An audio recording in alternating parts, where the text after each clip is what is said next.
So joining us now on the Market Huddle is Dave Floyd from Aspen Trading Group. How you doing, Dave? I'm doing fantastic, Patrick. Yourself?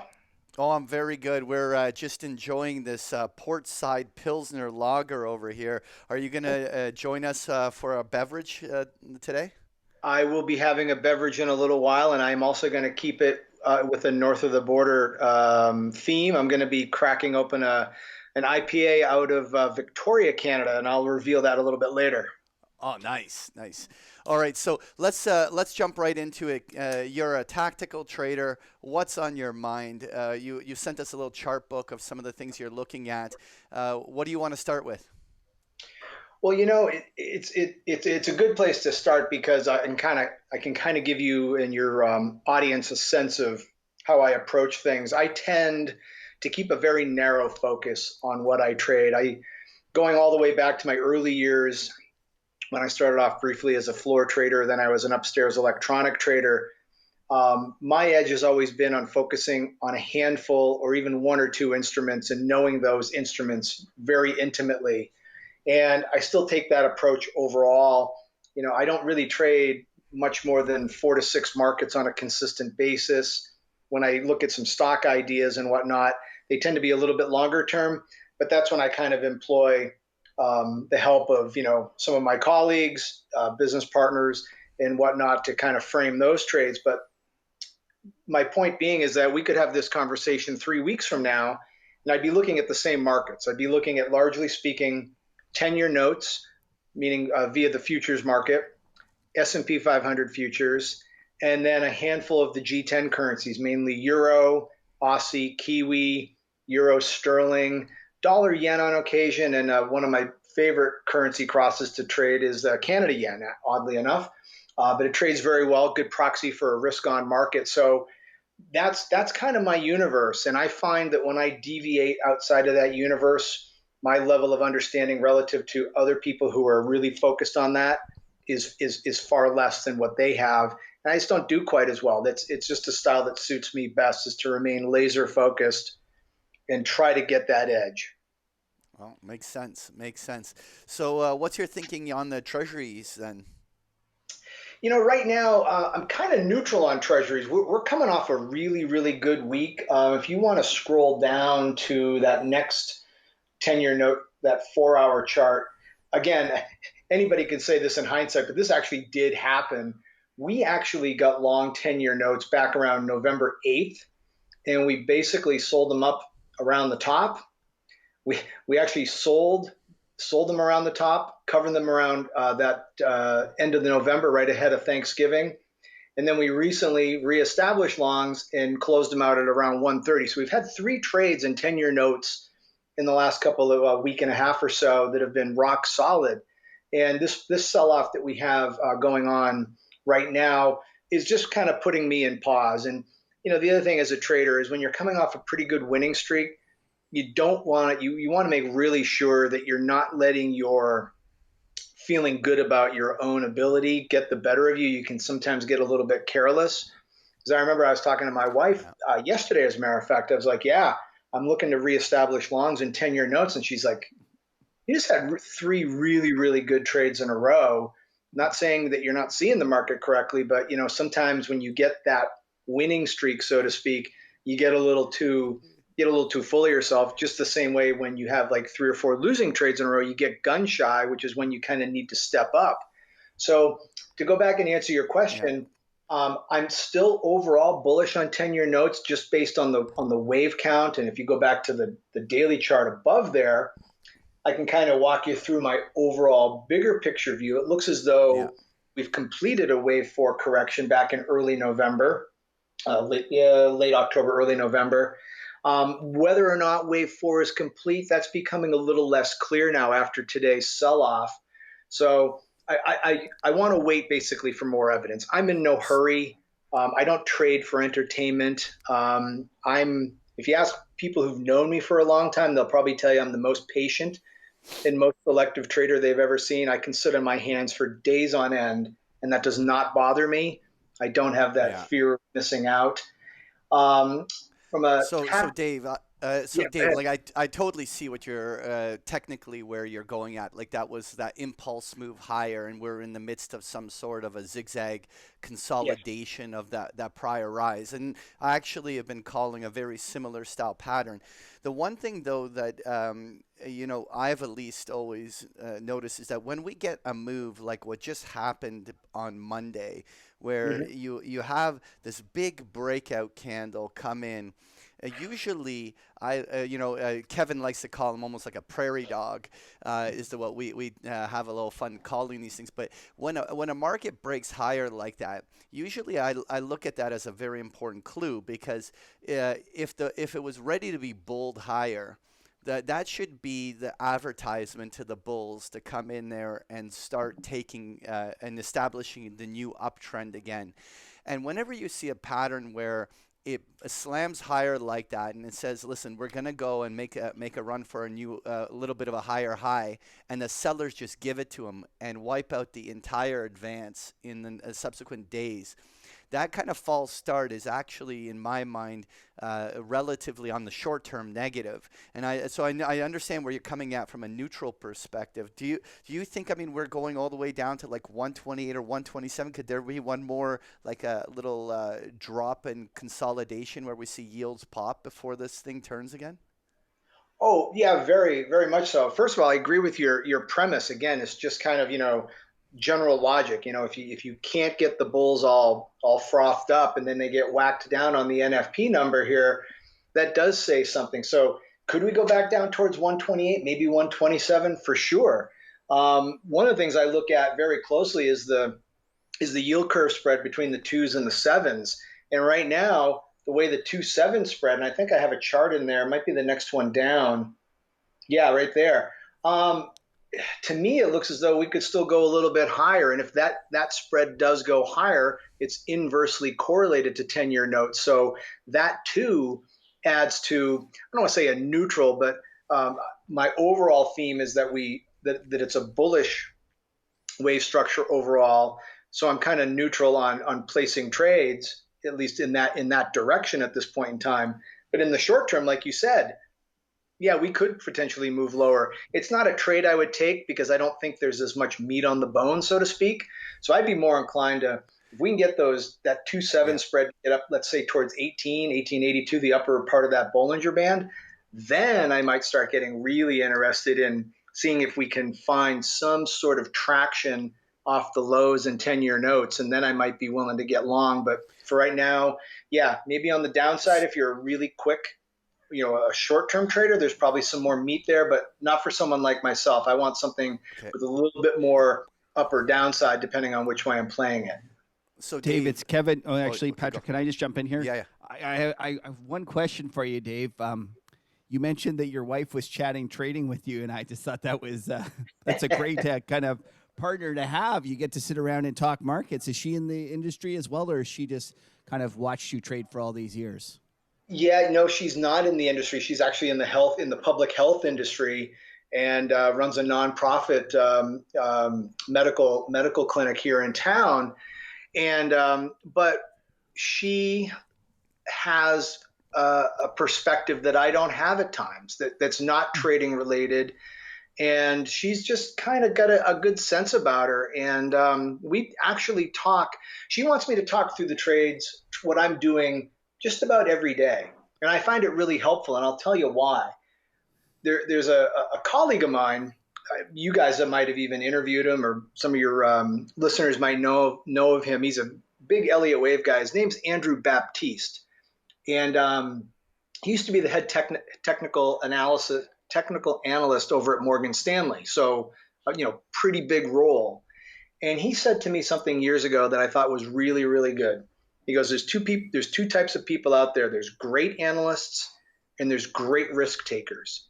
There's very rarely do those two come together in terms of being, both being really good. There's a lot of people in the middle, and I'd kind of consider myself in there. I'm a great analyst. I'm not the best risk taker.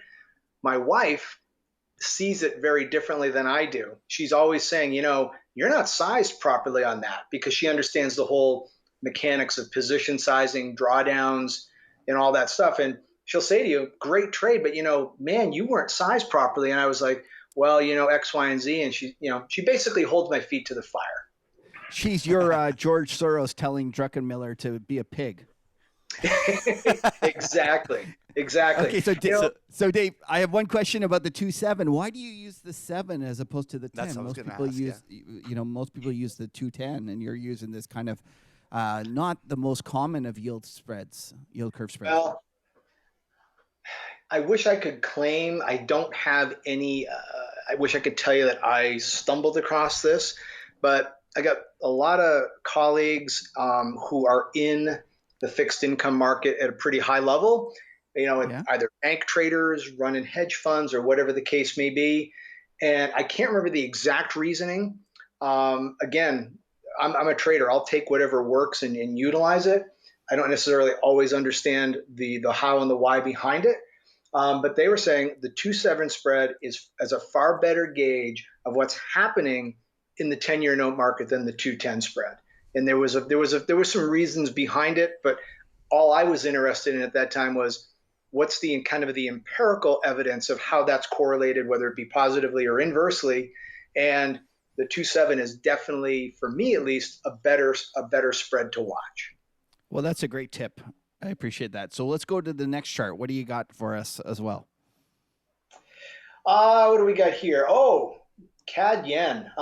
Again, I love trading this currency. It tends to be a kind of a risk on, risk off. You could almost view it as a proxy for the S&P 500. So, if people aren't comfortable trading S&P 500 futures, which I can completely understand because they're manic, CAD yen might be a better way to do it. And what's interesting to me here is that I'm actually kind of puzzled. I'm long this from just over 82 this morning because with the S&Ps being pretty firm today and kind of having that nice pullback off the recent highs, I'm thinking I'll nibble on CAD yen. It should move higher. It's been kind of just the opposite today. I think the big move up in the Canadian dollar today probably offset a little bit of the impact of the S&P 500, but either we get some traction in this pretty soon or I'm probably wrong. Obviously, my stop's down there at 81.54, but if we can't get some traction soon, I might cut it early. But my thinking is as follows: 5-wave move up, a little bit deeper than I would want to see on a wave 2 pullback. And if the S&Ps continue to move higher, which I suspect they will into year end, because that is my overall thesis, this one should get dragged along. Looking at some of the option stuff that I look at on the Bloomberg terminal, I would say that, I have a tactical price target on this one of about 83, just from a technical perspective, doing simple wave measurements and then projecting from where I believe the correction will end. And I come up with it about 83, running that same price target through an options model on Bloomberg. We got about a 42% chance that we'll head towards 83 within a month. Now, again, those aren't great odds. I'd love to see it at 60 or 70%. But if you look at what the price action was today, that's probably a contributing factor. Risk reversals are also skewed pretty heavily bearish. I'm kind of hoping that's a contra indicator. So I'm still looking for this to go higher, but not off to a good start so far. Well, Dave, you're probably going to trigger Kev over here because he's shitting on Canada pretty hardcore, and I think that no, but this is Dave's a trader, so he's trading the price action. So no, that's what he's doing for sure. Yeah, but I'm surprised you weren't triggered there, Kev. Well, no, because I respect those who trade the price action. I'm not gonna. What are you down on your home country for? Is it Trudeau? Oh, I know something. Yeah. Well, I'm very bearish on Canada. I wrote this blog post, and I got all these other people from other countries telling me why I'm wrong about Canada. And I realize it's one of those things that being a home, your home country, you always see the worst of it. But it seems to me that there's for the last 6 years, we've been doubting I don't know. We've kind of had this situation where we could do no wrong. Canada just seemed to be bulletproof. Our banks were bulletproof, and a million things that we just seemed to be the apple of everybody's eye. And we kept going higher and higher and higher. And even those that were negative on it and we're shitting all over it. They've actually, some of those kind of high profile shorts have actually capitulated and have just given up trying to short Canada. And it really feels to me that they're giving up at the very time when Canada is about to roll over. So I have all sorts of fundamental reasons why actually I think that the CAD yen is going to do the exact opposite of what you're looking for on a kind of a trading perspective. But those are different time frames. So that's why I didn't want to jump in, Patrick. All right. So you're trying to be No, nice to Dave. That's okay. That's no, all no, right. no. Those are really valid points. And again, not only do people have different views on the same time frames, but you get different views that are expressed at different time frames. And I think your argument, actually, Kevin, I think is accurate. I've read similar articles. I've not read your blog post, but it does make sense that at some point things could get a little dicey. Things will get dicey here in the U.S. I mean, it's really astonishing how long the recovery overall on a global basis has gone on. And I'm not smart enough to figure out when it'll end, but common sense tells me that at some point it will, and I'm hoping that I'll recognize it. Right. And CAD yen probably would go lower if the shit does hit the fan. Guess what? You're going to have that the run into the yen, the safe haven trade. So your theory under those circumstances would elicit a lower CAD yen, and I would completely agree. And I would hope at that time that I'm looking at the market from my perspective and saying, looks like shit's about to hit the fan. I'd like to be short this, but for right now, I think you guys are going to wake up tomorrow morning and things will be okay. Right. So, Dave, I have a question back to the 10-year note. And you were talking about it, and it reminded me of rangetrader.com when you and Patrick were talking about the high and low. I was wondering, what would it take for you to get bullish again? So right now it's kind of in no man's land. You're just watching and waiting. What would be the signals? Like, what would be the triggers that would cause you to buy it again? Well, there's a couple things. And of course, as you get closer to that point in time, there's a lot of, given that I'm primarily a discretionary trader, there's a lot of intangibles that can come together at that point in time. But, for those listening that are kind of looking to go through a checklist, which I think is really important, you should have a basic checklist that defines your overall trade. For me, there's a couple. A pullback into an area that makes sense from an Elliott and Fibonacci perspective, meaning that they line up, it's consistent with how you would see these things unfold. If I was still a little hesitant and not really sure, I'd want to see a minor degree 5-wave impulse off of that low. That indicates to me that there's buying interest that is quote unquote impulsive in nature, and that will probably tend to be sticky. The big thing for me, again, going back to the oddball 2-7 spread, is get that 2-7 spread up into the upper ranges, into that Bollinger Band. And then I'm going to be really, really looking for a reversal of some sort, because the tendency is when the 2-7 gets into those upper ranges, like everything's mean reverting, and that 2-7 spread tends to mean revert. I'd be looking for something very similar again, which would be bullish 10-year notes. Yeah, Right. and Dave, if I can just add to that, and you can tell me whether this lines up with your thinking as well, because I do a lot of Fibonacci's and things like that as well, and Elliott wave is a strong anchor in terms of the measurements. The entire advance that we had throughout May through September was that impulse move higher, and every time a huge rally like that occurs, the market goes through a period where it backfills or consolidates. Those come in different patterns, and obviously that's where Elliott wave and Fibonacci levels come in for that. And so far, at least in my mind, the entire consolidation off of those summer highs has just been backfilling such an enormous rally. And really, it's all about just discovering where and how the consolidation finishes. There's a lot of the bears out there trying to already rush to call that a double top along the top end. I think that's very premature to be already calling in the top. Like there's no shortage of the Kevin Muirs on Twitter that are already sure that the major tops are. I guess you can look at the German yields and see some signs that global yields may have reached a peak point. But I still think that there's plenty of room for this to bullishly break higher. But anyway, that's my interpretation. Does that sound? Does that kind of work in line with the way you look at the markets as well? It does, and it allows it allows me to kind of, throw in my macro viewpoint, my quote unquote novice macro viewpoint relative to others in the industry. The one thing I've learned being in this business 25 odd years is, the Fed, you may agree with them, you may disagree with them. I happen to disagree. I think there's a lot of ultimately problems that will come from all this tweaking and this monetization of debt and blah, blah, blah. But the bottom line is you can't fight it.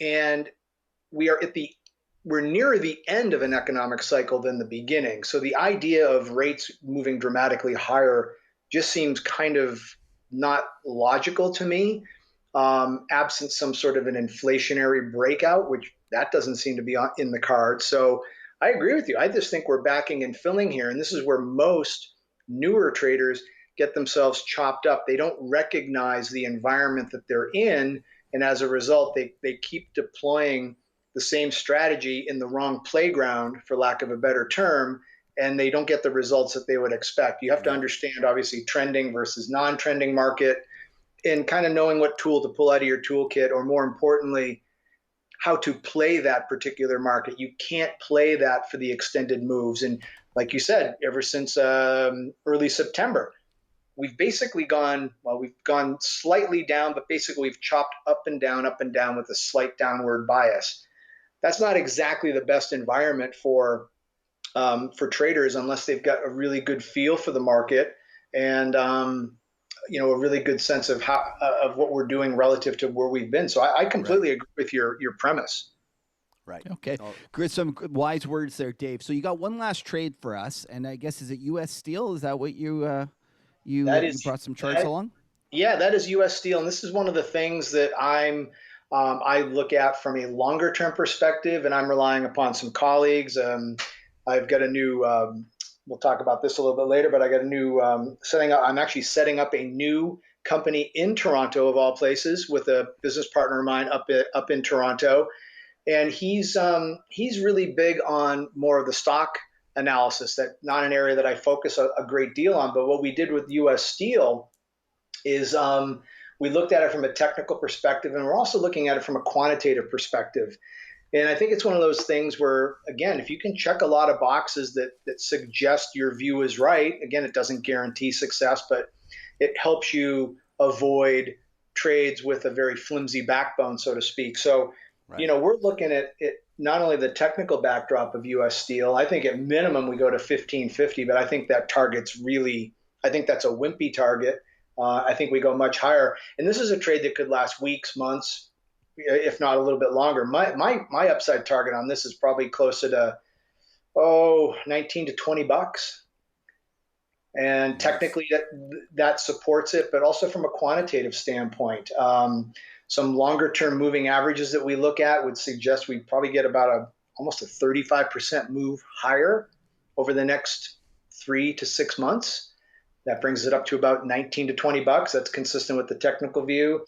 And recently, if you look at the rate of change, the technical measurement rate of change, it's been at above 20%. That's a pretty uncommon thing. And historically speaking, when it's done that, you're looking at about an 8% return looking about 3 months out. So that probably takes it up another, $1 or $2, something like Yeah. that. So we have the technicals and the quantitative. And again, going back to macro a little bit, I think the market got a little flat footed with this whole inverted yield curve and recession fears back in October.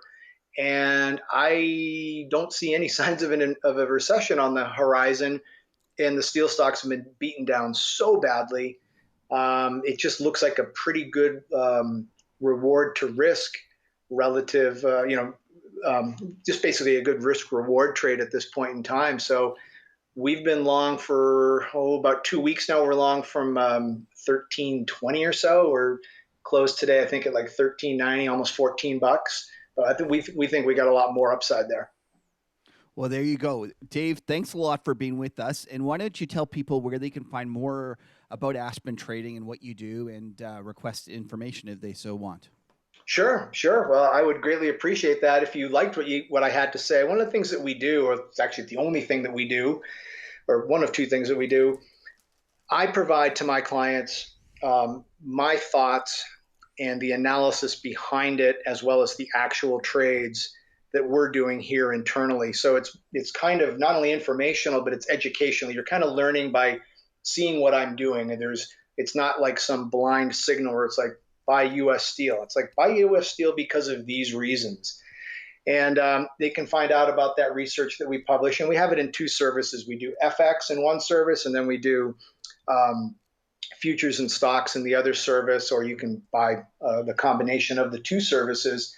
And of course, that information is available at aspentrading.com. You can do the first month at half off. So first month is for $75. That'll give you 30 days of access. And we also manage money. We also have a managed account program. And one of the things that we're doing with the new company we're setting up in Toronto, which is going to be under a different name altogether, we're going to be really focusing on just the money management aspect. And we're going to be really rolling that out pretty big in 2020. So you're going to basically, all the trades that we issue in our research go into our managed accounts, because we've got a lot of clients that are like, you know what, I don't have time to follow anymore. I was in a meeting, I missed that trade. Why don't you manage the money? So we're going to set up a new entity and go full blast with the money management arm, or spin-off, so to speak, of Aspen Trading. You can also find us at Aspen Trading 10 on Twitter. We got blog posts. We got a YouTube channel under Aspen Trading. So, and I'm also on Real Vision TV quite a bit. So if you want to find me, you can. And I'll probably also be up in Toronto in January, February. So maybe you and A market huddle meetup maybe, is in order. Yeah, that's right. We'll have to do some beers. Well, Dave, Yeah, well, thanks a lot for being with us today, and make sure everyone stick around if you want to hear more of Dave in the after hours.